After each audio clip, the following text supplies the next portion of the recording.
Pendant près d'une semaine, l'ancien roi fier du zoo resta immobile dans un coin de son enclos poussiéreux. Sa crinière dorée, autrefois éclatante comme le feu sous le soleil, s'était ternie, prenant la teinte de la paille sèche. Les soigneurs murmuraient derrière les barrières, le regard inquiet. Même les enfants, qui autrefois collaient leur visage contre la vitre, restaient maintenant silencieux. Quelque chose n'allait pas avec le lion. Terriblement mal. Personne ne comprenait pourquoi. Chaque samedi, Daniel et son fils de 7 ans, Noah, suivaient la même routine. Ils prenaient le petit déjeuner en chemin, passaient devant les éléphants, saluaient les pingouins, et s'arrêtaient toujours au même endroit, devant les lions. Pour Noah, ce n'était pas une simple visite, c'était un rituel. « Le voilà, papa !» criait-il chaque semaine, tirant la main de Daniel vers l'enclos. Le lion, le plus grand de la troupe, se tenait toujours droit sur les rochers, la lumière du soleil ondulant sur sa crinière comme une couronne. Noah l'avait appelé King. Et pour Noah, King n'était pas juste un animal derrière une vitre, c'était son lion. Ce matin-là, pourtant, l'ambiance était différente dès leur arrivée. L'air autour de l'enclos était étrangement calme. King n'était pas sur les rochers. Il ne marchait pas. Il ne levait même pas la tête. Il était allongé contre le mur du fond, ses côtes légèrement visibles sous sa fourrure. Ses yeux, autrefois fiers et pleins de vie, paraissaient ternes, lointains, presque humains dans leur tristesse. « Papa » murmura Noah, les mains collées à la vitre. « Qu'est-ce qu'il a ?» Daniel hésita. « Peut-être qu'il est fatigué, mon grand. Tout le monde a des jours sans. » Mais en le disant, son ventre se serra. King n'avait pas l'air fatigué. Il avait l'air abattu. Ils essayèrent de profiter du reste du zoo. Les singes se balançaient aux cordes, les pingouins marchaient comme des clowns, mais Noah souriait à peine. Toutes les quelques minutes, son regard revenait vers l'enclos du lion. À l'heure du déjeuner, il ne toucha même pas à son repas. « Mange un peu, champion » insista Daniel. « King ne voudrait pas que tu t'inquiètes. » Mais Noah secoua la tête. « Il ne reste jamais couché comme ça, papa. Même quand il pleut, même quand il neige, il marche toujours. » C'était vrai. Daniel se souvint de l'hiver précédent, King marchant fièrement sous les flocons, refusant de céder au froid. Maintenant, ce même lion n'avait pas bougé depuis des jours. Quelque chose, au fond de lui, disait à Daniel que son fils avait raison.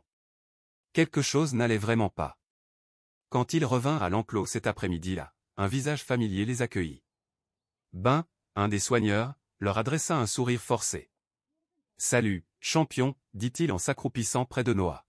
« Tu viens revoir ton préféré ?» Noah hocha la tête nerveusement. « Pourquoi il ne bouge pas ?» Ben hésita, regardant le lion. « Il ne se sent pas très bien, admit-il. Le vétérinaire s'occupe de lui. »« Il va s'en sortir » demanda Noah d'une voix tremblante. Ben soupira. « On fait tout ce qu'on peut. » Le ton qu'il employa serra la poitrine de Daniel, ce ton grave et doux des adultes qui tentent d'éviter de briser le cœur d'un enfant. 2 jours plus tard, le zoo ferma plus tôt.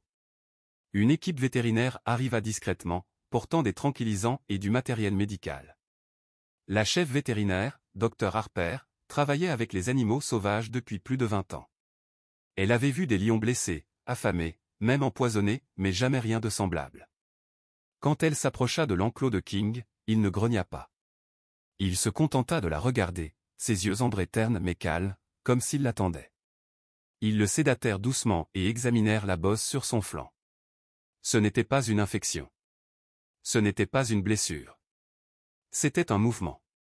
Harper se figea. Elle posa une main sur le ventre du lion et sentit de nouveau ce rythme faible mais clair. « Attendez » murmura-t-elle. « Il n'est pas malade. Il protège quelque chose. » En quelques minutes, la révélation se répandit dans l'équipe. Le « mâle » n'en était pas un.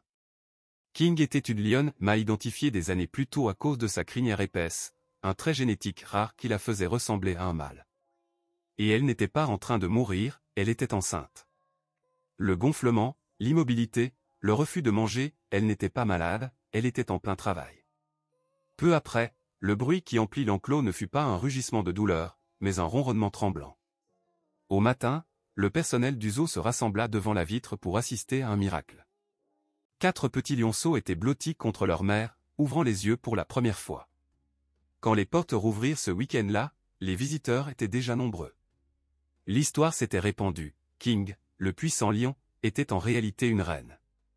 Une mère qui avait caché sa force, non dans la colère, mais dans l'amour. Noah colla de nouveau son visage contre la vitre, les yeux grands ouverts d'émerveillement. « Papa, murmura-t-il, elle n'était pas malade. Elle prenait juste soin d'eux. » Daniel sourit doucement. On dirait qu'elle était plus forte qu'on ne le pensait. Les petits se tortillaient contre leur mère, minuscule et dorée. La lionne leva la tête vers la foule. Un instant, ses yeux croisèrent ceux de Noah, et le garçon jura qu'elle l'avait reconnu. Dès ce jour, leur rituel du samedi prit un nouveau sens. Ils ne venaient plus simplement voir un lion, mais une histoire de patience, d'amour et de force silencieuse. Un rappel que même les rois portent parfois les cœurs les plus doux de tous.